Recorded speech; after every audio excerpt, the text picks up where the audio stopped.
Tuhan kami di dalam sorga, di dalam nama Yesus Kristus. Terima kasih untuk kesempatan yang Tuhan berikan bagi kami sehingga kami boleh hadir di tempat ini untuk memuji nama Tuhan, bahkan untuk mendengarkan firman Tuhan. Dan setelah acara pembukaan ibadah dan pembukaan nanti kami akan melaksanakan, menyaksikan pujian-pujian yang dipanjatkan untuk Tuhan. Oleh karena itu ya Tuhan, pada saat ini kami mau mendengarkan firman-Mu. Berfirmanlah kepada kami ya Tuhan. Segala kuasa yang bukan berasal dari Tuhan kami perintahkan di dalam nama Yesus keluar dari tempat ini. Kami mohon kuasa Roh Kudus menguasai hati dan pikiran kami, menguasai ruangan ini, sehingga ketika kami mendengarkan firman-Mu, kami diberkati oleh Tuhan. Oleh karena itu, kami serahkan pemberitaan firman Tuhan ini dari awal hingga berakhirnya. Bila semua itu boleh jadi, hanya di dalam nama Tuhan kami Yesus Kristus yang percaya, katakan amin. Silakan duduk Bapak Ibu. Shalom. Puji nama Tuhan. Pagi hari ini kita akan membaca firman Tuhan sesuai dengan tema yang disampaikan bagi kita tentang Pesparawi tahun 2024, yaitu Mazmur 103 ayat 1 sampai dengan ayat yang kedua. Silakan ditayangkan. Kita akan membaca firman Tuhan ini secara bersama-sama. Next. Ya. Mari kita baca secara bersama-sama. 1, 2, 3. Pujilah Tuhan, hai jiwaku. Pujilah namanya yang kudus, hai segenap batinku. Pujilah Tuhan, hai jiwaku, dan janganlah lupakan segala kebaikannya. Puji Tuhan. Tema yang ingin saya sampaikan bagi kita adalah sesuai dengan tema Pesparawi, yaitu pujilah Tuhan, hai jiwaku, hai segenap batinku.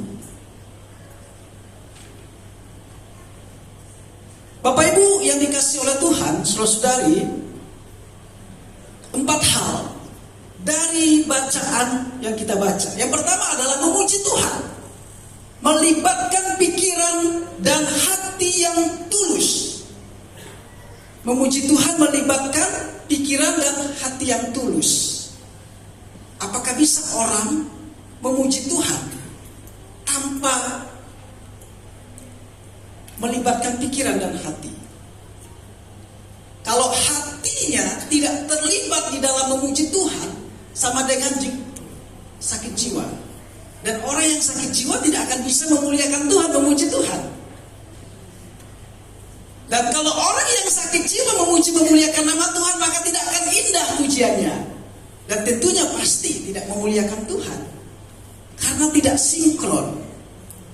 Jadi hati yang tulus, pikiran yang berserah penuh kepada Tuhan. Yang kedua adalah memuji Tuhan, ucapan syukur atas kebaikan Tuhan.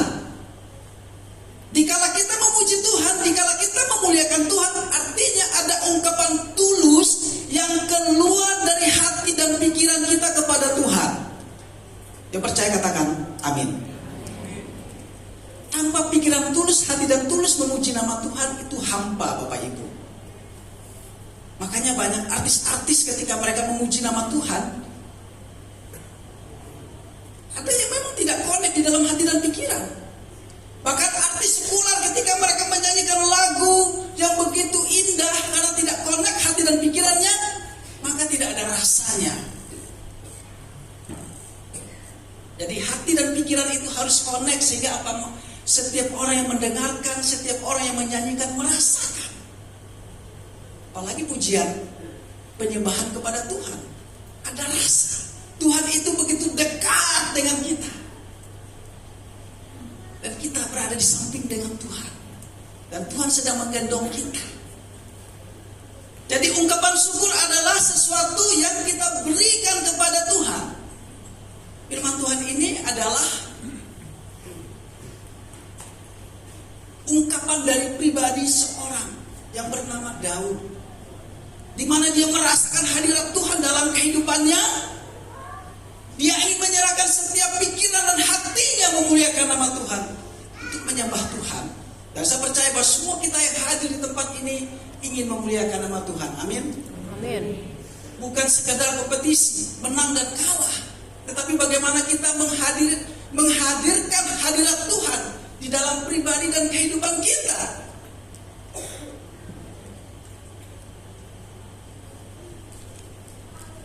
Ada yang bertanya bahwa untuk apa kita hidup? Untuk makan? Atau untuk hidup?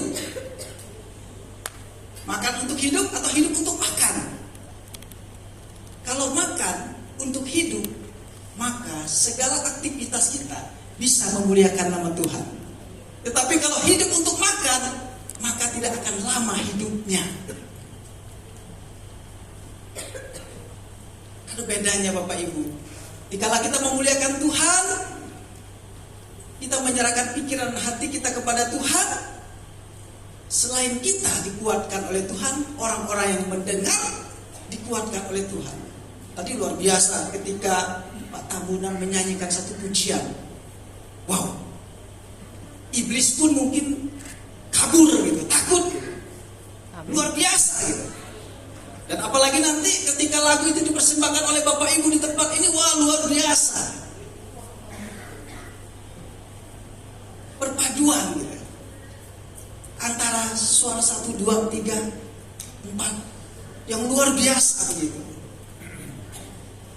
Kenapa? Karena dalam pujian itu ada kuasa Bapak Ibu. Kalau kita melihat di dalam sejarah perjanjian lama, tembok pun bisa hancur karena pujian gitu. Bapak Ibu yang dikasih oleh Tuhan. Yang ketiga adalah memuji Tuhan, mentaati Tuhan. Dikala kita memuji Tuhan, artinya kita sedang mentaati Tuhan. Karena memuji Tuhan adalah perintah Tuhan bagaimana kita hidup senantiasa memuliakan nama Tuhan. Dan yang keempat adalah memuji Tuhan adalah keselarasan, kesatuan dalam banyak hal. Koneksitas antara satu dengan yang lain. Bapak Ibu yang dikasih oleh Tuhan, ada 4 hal dari bacaan. Yang pertama, memuji Tuhan melibatkan pikiran dan hati yang tulus kepada Tuhan. Memiliki motivasi yang benar dan hati yang benar. Kalau kita membaca Kolose 3 ayat 23 dikatakan, apapun juga yang kamu perbuat, perbuatlah dengan segenap hatimu seperti untuk Tuhan dan bukan untuk manusia. Artinya bukan manusia tidak boleh dipuji, dimuliakan. Kalau kita sudah untuk Tuhan, pasti juga untuk manusia. Amin. Memuji Tuhan adalah ucapan syukur atas kebaikan Tuhan. Bagaimana Tuhan itu baik dalam kehidupan kita. Sepatutnya Tuhan dimuliakan atas kebaikan, berkat-berkat. Banyak orang yang tidak bisa bangun pagi Bapak Ibu. Kalau kita masih bisa bangun pagi, artinya itu kemurahan Tuhan. Amin. Kita masih bernapas. Dan sepantasnya kita memuji dan memuliakan nama Tuhan. Keselarasan itu penting Bapak Ibu. Karena keselarasan itu adalah menyangkut koneksitas antara pikiran dan hati. Kalau tidak connect, maka akan kacau. Nanti Bapak Ibu akan dinilai oleh juri. Juri akan melihat apakah koneksi ini, apakah menyatu ini, apakah ada perasa gitu ya. Dan tentunya namanya ini event daripada rohani Kristen, jadi tidak boleh ada yang melakukan sesuatu melampaui batas sehingga mempermalukan pribadi dan kekristenan itu sendiri. Tidak apa-apa nggak juara. Tetapi satu tujuan yang sudah kita dapatkan adalah kita sudah memuliakan Tuhan. Kita sudah menyenangkan Tuhan. Nggak juara nggak apa-apa. Karena juara tidak dibawa ke surga. Tahun depan lomba lagi. Masih ada kesempatan gitu kan. Tapi memuliakan Tuhan ada hal yang sangat penting. Dan akhir dari firman Tuhan ini yang ingin saya sampaikan adalah Mazmur 150 ayat yang ke-6. Biarlah segala yang bernapas memuji Tuhan. Haleluya. Segala yang bernapas memuji Tuhan. manusia. Alam pun bisa memuji Tuhan. Kenapa? Karena alam pun diciptakan oleh Tuhan, tidak hanya manusia. Oleh karena itu Bapak Ibu yang dikasih oleh Tuhan, ini adalah pes parawi pertama Kabupaten Bogor. Tingkat sosialisasi para panitia pun kurang maksimal dan dimaklumi karena memang ini pertama. Dan berharap di tahun depan melalui pes parawi ini dapat menyatukan gereja-gereja yang ada di Kabupaten Bogor, menyatukan umat-umat yang ada di Kabupaten Bogor, bagaimana memuliakan Tuhan sesuai dengan visi daripada Kabupaten Bogor, yaitu agamis. Bagaimana agamis itu merupakan juga menjadi prinsip bagi orang Kristen. Mari kita berdoa.